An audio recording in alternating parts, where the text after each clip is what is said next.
Хэлгүй бут нэрийг гэгдэж бүх өдөртөгчд нь баривчлагдсан алуулсан болно гэсэн байдаг. Богд хааны хатны толгойлсон хувьсгалын эсвүү хэрэг гарч устгагдсан гэх мэдээ баримт одоо хүртэл илрээгүй. Манай түүхэнд ч тэмдэглэгдээгүй байна.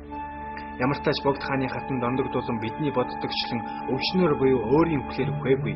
Торгуу зэргийнхний гарт өргөцсөн тодорхой болж байна. Дондог дулам хатны таал төгснөөс хойш ганц би Богд хааны иргэн тойронд Зөвлөлт Монголын тагнуулчид агент нар зай завсаргүй хяналт тавих болжээ.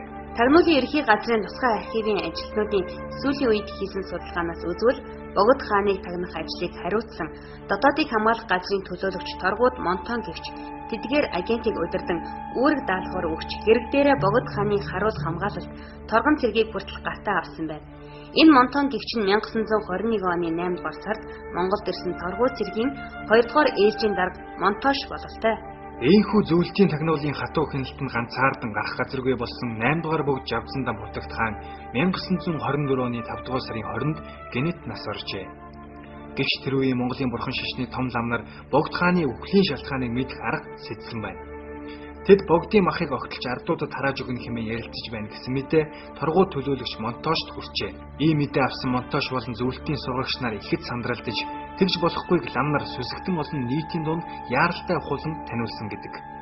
Тэр цагаас одоо хүртэл богдод үрэл өмхүүлсэн гэх яриа монголчуудын дунд ам дамжин яригдсаар иржээ. Богд хаан амь цэрүүн байхдаа баг хатан гинэн пилигээ нутагт нь буцаасан. Гэвч түүнийг 12 жилийн дараа баривчлан устгажээ. Гинэнпэл хатан Богд хааны үхлийн талаар зөвлөлтийнхний ямар нэгэн нууцыг мэддэг байсан байж болох юм. Их гүрний тагнуулуудын амьд гэрчийг үлдээдэггүй хатуу хууль нь түүнийгч бас тойрсонгүй.